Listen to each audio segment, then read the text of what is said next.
Roller derby is an hour-long bout.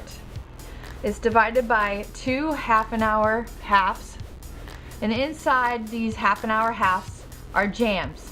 The maximum amount of time for a jam is 2 minutes. The only person that can call off a jam is the lead jammer. The lead jammer is indicated by a ref pointing when the jammer legally gets out of the pack first once the whistle is started. The pack is made up of 4 people from each team in front of the jammer line when they start.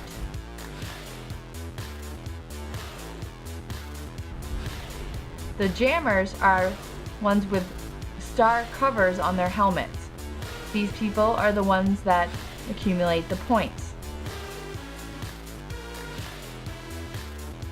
The idea is when the whistle blows, your first initial pass through the pack, if you are the jammer, is the one that indicates who is lead jammer.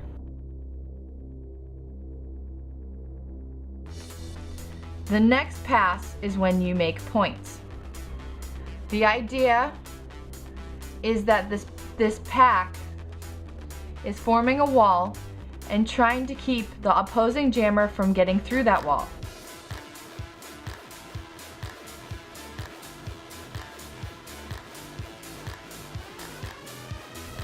And sometimes you'll also see them play offense to help their jammer get through the other team's wall.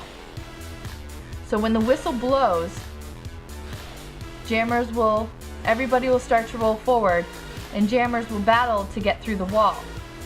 Now say this blue jammer battles through and gets through this wall.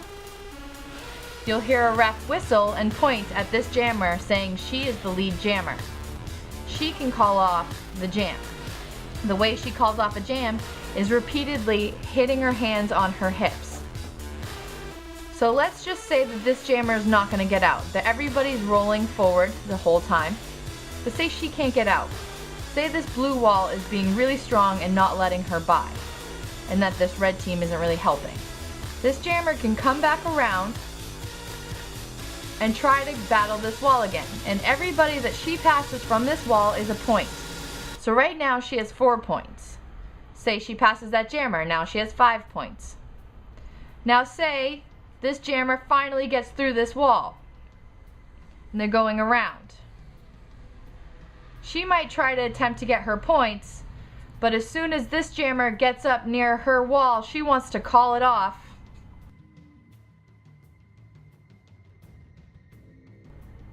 So she won't get any points. 30 seconds later, once you call it off, a new set of people come on the track, blockers and jammer, and they start all over again. The things that you need to look for is star passes. So if a jammer gets really tired and doesn't want to jam anymore, she can only pass her star cover to the pivot, which is the one with the lines. Once she passes her star, she becomes a blocker, and this pivot becomes the jammer. If you are a lead jammer and you pass your star, you've given up lead jammer status, and the jam will go for a full 2 minutes. If you are a lead jammer,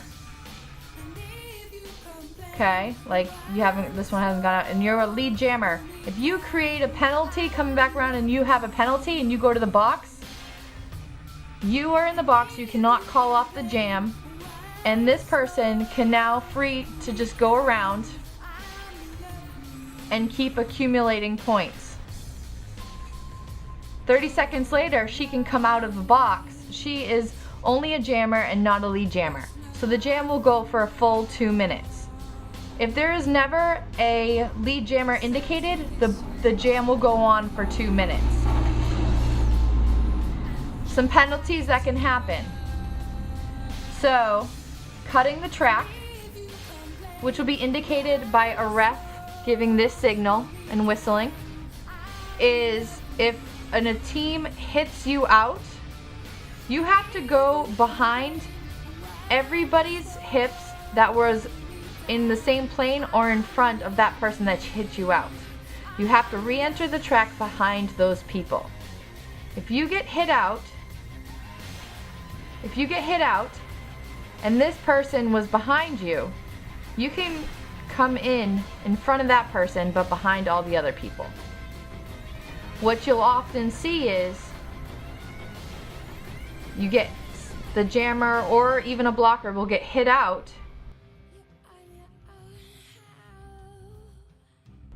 that person will yell dead, and everybody will haul ass in 10-foot increments.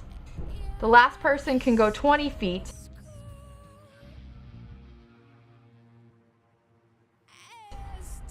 And this person is going to have to go all the way behind that person to enter the track.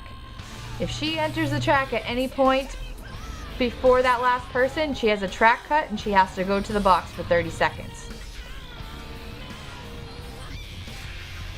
The other penalties are high block. You're not allowed to use your elbows. You're not allowed to hit with your head. You're not allowed to get hit or be hit.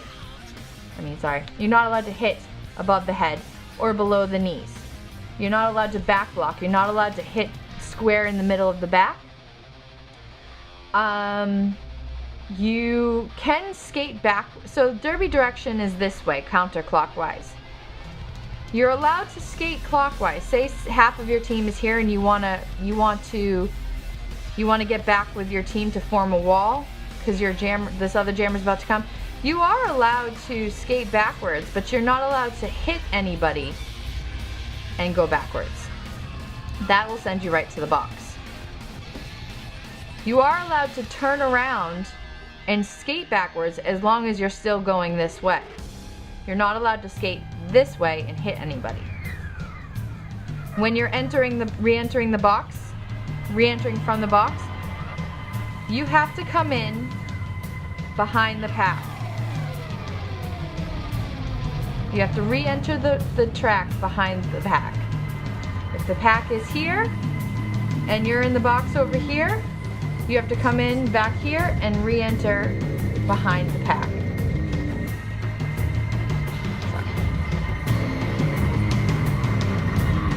The most amount of points at the end of the hour wins the bout. You will see blockers play offense. So if my jammer is coming up, this jammer is way back here, my jammer is coming up, you might see somebody come up and mess this wall up so my jammer can get through.